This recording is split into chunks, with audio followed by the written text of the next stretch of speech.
Good Day Oklahoma begins with breaking news. We begin this morning with breaking news out of Edmond, Oklahoma. Multiple people recovering in the hospital right now after a shooting at Arcadia Lake. A tragic situation. Now, right now, police are still on the scene searching for suspects after gunfire erupted during a large gathering. Our very own Good Day Oklahoma's Chloe Budamus joins us live right now at the site. Chloe, what do we know? Chloe, thank you. Another shooting to tell you about this morning. Tulsa police say a suspect is now in custody following a deadly shooting at a home in East Tulsa. But this is still a developing story that investigators are actively working to piece together. Now, the shooting happened Sunday evening near 31st Street and Highway 169. Police are still trying to continue to investigate what led up to the violence. Our Good Day Oklahoma's Jaya Brown joins us live where it all took place. Jaya, tell us what happened. Meanwhile, we're learning that Oklahoma City police are investigating multiple deaths that took place over the weekend. According to authorities, 3 people found dead at an apartment in the Fairground Flats complex. Police say the deaths were caused by a drug overdose. Right now, police say they're considering the deaths suspicious. Thanks, Matt.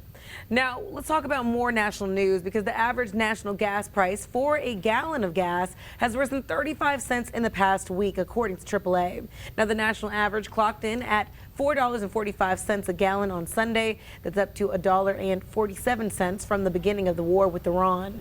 Iran's assertion of control over the Strait of Hormuz has now tied up 20% of the world's oil, jacking up prices. President Donald Trump saying that it's worth it to pay more at the pump to stop Iran from having a nuclear weapon, and that prices would go down quickly when the war ended. Transportation Secretary Sean Duffy echoing that sentiment over the weekend. Your concern is now, Thunder Fever is taking over downtown OKC, and Embark is preparing for thousands of you who are ready to cheer on the OKC Thunder. Now, the options are going to include game day shuttle from either the Sheridan, Walker, or Arts Garage. It will make stops outside of Paycom Center, and a Rapid Northwest service bus will then offer a free park and ride lot at Northwest Expressway and Meridian Avenue. Now, streetcar rides are free, which does stop throughout downtown OKC. And speaking of stops, we're about to send you over to River Sport, which is now open for the 2026 season. We got a list of activities that you can expect to enjoy coming up. 5:30 this morning. Welcome back to Good Day Oklahoma. I'm Alexis Young. And I'm Wayne Stafford. Folks, we have another warm day after a pretty warm weekend. It felt amazing this weekend, but when we came into work, I was shocked to hear a potential for strong to severe storms in the forecast. So we're back in the mix once again. So hope you enjoyed that break. Let's see when it's going to come in with our first warning forecast. 6:32, and we are in the last 30 minutes of the golden hour for your traffic. No delays, no accidents right now. So it's only a 12-minute drive from Indian Hills to Dallas Junction. Meanwhile, it's about a 10-minute drive from State Highway 37 to Amarillo Junction. Now, if you're going eastbound or westbound on I-40 from South Council to Meridian, guess what? No delays, but within the next 30 minutes, that will change. So we will update you once it hits 7 o'clock to show you what your delays are looking like. Let's get back out to that breaking news this morning. Right now, at least 10 people are recovering in the hospital after a mass shooting at Arcadia Lake last night. Definitely a tragic situation. Now, police are searching for more than just one masked gunman. In fact, police are still on the scene. That's where we find our Good Day Oklahoma's Chloe Budamus. She's live at Lake Arcadia. Chloe, what do we know? We're also learning the Oklahoma State Bureau of Investigations is looking into an hours-long standoff that led to an officer shooting the suspect. Now, according to OSBI, officers responded Saturday morning to a home on an assault call. They say 33-year-old Anthony Montalvo began making verbal threats towards officers and eventually came out holding 2 guns. Now, according to police, they told him to drop the weapons, but he refused, leading to the shooting. Montalvo died after being taken to the hospital. 6:30 this morning, and welcome to Good Day Oklahoma. I'm Alexis Young. Hey, I'm Matt Stafford. Temperature's a little cooler today. We may see a little bit of rain out there. After that, looking like some nice weather in the forecast. Honestly, I'm here for it. Might just have to go and get an umbrella ready. So let's see when we're expecting this rain with our Friday forecast. Meanwhile, an Oklahoma City councilman is bringing the community together to address homelessness and housing. Ward 2 Councilman James Cooper hosting a faith-based forum at City Hall. The event focused on solutions, including the key to home partnership and efforts to expand affordable housing. 93% of the people who were engaged in those encampments said yes to housing and support. And so it really helps dispel that myth that sometimes people think that folks are just choosing to be outside or don't want the help or services when offered. Officials say the goal is to bring faith groups and residents together to find long-term solutions to a growing need. First responders gathered at 7:01. Welcome to Good Day Oklahoma. I'm Alexis Young. Hey, I'm Matt Stafford. Watching the forecast, a little cooler as we're getting started today. More on that coming up in just a second. Alexis, people are trying to get their Friday underway. It looks like they're moving okay. Let me tell you something, Matt. I think a lot of people called out this morning. You know why? No delays right now in the metro. Now, here's the thing. We are monitoring one car accident, but if you're taking a highway, it will not impact you. Let's go ahead and jump into your steer clear traffic update. So, a live look at I-35. This is going to be near North 12th Street. And as you can see, like Matt said, things are just flowing. That's why, I'm not trying to crack no jokes, but I think a lot of y'all are laying in bed watching Good Day Oklahoma, which, hey, good for you. That's what we like to hear. All right, guys, now let's talk about that accident. Now, here's the deal. Let's get a little serious. It is an injury accident to the extent we're unsure, but it is at South Portland and Newcastle Road. It will not impact your drive time as of right now if you're taking a major highway. Now, right now, no delays here in the metro. Still about 11-minute averaging time frame of drive times on all major highways. This will change, though, within the next 30 minutes. We'll check on that in just a moment. 5 o'clock this morning. Good morning and welcome to Good Day Oklahoma. I'm Alexis Young. And I'm Wayne Stafford. Potential for strong to severe storms again in our forecast today. So that means go ahead and start getting that plan ready. And the best way to do so is by listening to our meteorologist, because we're heading on over to our first warning forecast. We're also learning a man is expected to plead guilty this week to murder and other charges in the June 1st firebomb attack in downtown Boulder, Colorado. Prosecutors say Mohammed Sabri Solomon threw 2 Molotov cocktails at a demonstration supporting Israel hostages in Gaza. An 82-year-old woman was killed and a dozen others injured. Investigators say the Egyptian national, who was living in the U.S., illegally planned the attack for a year and told police he wanted to kill Zionist people. Solomon could receive life in prison without parole in the state case. He has already pleaded not guilty to separate federal hate crime charges. Federal prosecutors are still considering, though, whether to seek the death penalty. And of course, we can't forget about the Oklahoma City Thunder. Tonight is the night. They are making a playoff push, and it's not just exciting fans. It's also driving a major economic boost across Oklahoma. So much exciting, so much happening in the city. So our Good Day Oklahoma's Chloe Budamus live outside the Paycom Center with how all of this is going to impact our city. Good morning, Chloe. Okay, here's the deal. If you don't have any gear for tonight's game, this is what you can do. Go to Goodwill, you can go to Walmart or the Thunder Shop. Now, or you can make your own. Now, here's the deal. Moore, Norman, and Newcastle. If you got to go to the grocery store or even to go pick up that game day gear, guess what? No delays on your drive.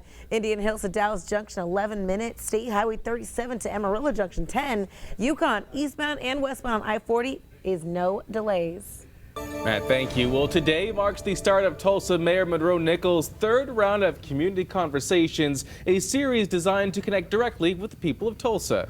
Our Good Day Oklahoma's Jaya Brown live with more details. Now, Jaya, what do people need to know about this series?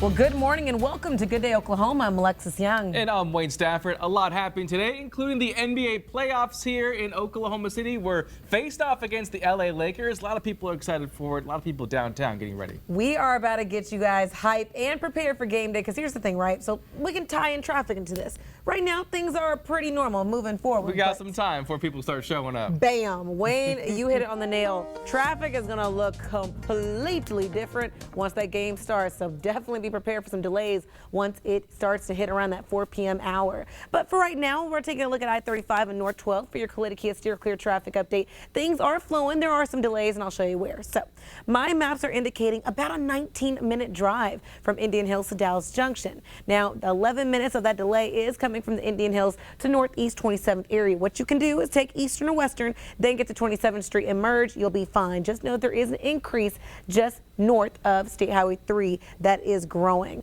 Overall, here in the metro, we are seeing about 5 minutes worth of delays. I'll tell you about those coming up. And staying on this topic, prediction market platform Kalshi is reporting to reportedly use new tools to keep miners from trading.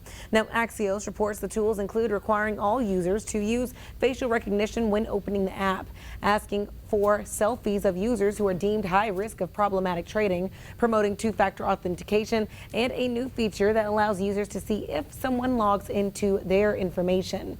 Kalshi is resisting calling to block ages 18 through 20, though. All right, let's jump to your top stories this morning because we are learning more information regarding a missing state candidate. According to OSBI, they tell us 54-year-old Barry Christian was last seen Tuesday. However, he was found dead yesterday around 9:45 in the morning in Sayre, Oklahoma. That's near the West Oklahoma-Texas border. Investigators say his truck was found by deputies on the side of the road. Christian's daughter does tell us that a body was found inside the truck. Oklahoma State medical examiners will now have to confirm not just the identity of that body, but also his cause of death. Meanwhile, within the last hour, we have new information following a missing teenager from Yukon. Now, Oklahoma City Police confirming with us that 15-year-old has now been found safe this morning. So there is a bit of good news with that. Happening this morning, more police are taking a proactive approach to stop drunk driving with a DUI checkpoint that is set to take place tonight. Now, officers say they've already seen a spike in DUI arrests this year. They're hoping that this effort will keep drivers safe before anyone gets hurt. We're calling in our Good Day Oklahoma's Chloe Budamus. Now, she's live at the Moore headquarters. Now, Chloe, if you can hear us, tell us a little bit about what is taking place. Hi, Alexa. All right, as you head out the door, you gotta know how to dress. And right now, it's time to talk some weather. So we got our meteorologist, the one, the only, the weatherman with the plan, Conrad Sapinski. Alexis. I gotta hype you up. You do great when it comes to weather. Let's go. So let's talk about it. Yes. I hear some rain is in the forecast. A little bit of rain. I wouldn't worry too much about it, Alexis. You got Okay. anything to do today or no? Outdoors? Gotta be outdoors. Yeah, baseball Okay. game. So little Ooh. drizzle. You're gonna be good. Okay. You're fine. Don't even worry about it. Don't even worry about that rain shower. But there is. Is your community hosting something special? Well, let Living Oklahoma help spread the word. Scan the QR code and send us your upcoming events, and we may feature them right here on Living Oklahoma. Hey, I'm back again. We're back with Gardening with Gard this morning, and we're talking about hydrangeas. Have you ever seen the viral video of the little boy going, "Hi, my name's Waylon," and he's talking about the hydrangeas? Well, we're about to show you what they look like. From big, bold blooms to color-changing magic, we're breaking down how to grow these hydrangeas in your garden. Let's take a look. All right, archaeologists in Egypt, they've unearthed a mummy with a literary passage from Homer's Iliad that was stuck to its abdomen. This is the first time that they've made a discovery like this. Now, the mummy was found during a dig of the ancient city of Oxyrhynchus and is believed to be about 1,600 years old. Other mummies in the area have been found with sealed packages and containing some papers in them, and in what seems to be a ritual related to the embalming process. However, not the first. This is the first time that a literary text has been discovered. Researchers say that they didn't realize until now that passages like this were used in funeral ceremonies. So, got to be surprising to them to see this. You know, I also wonder what was the significance in putting, you know, this literary text with the mummy. Like, is it their favorite book? Was there, you know what I mean? Like, what specifically about that made them want to bury that with them? Yeah, no, very interesting stuff. Yeah. Let's take a quick look outside as we are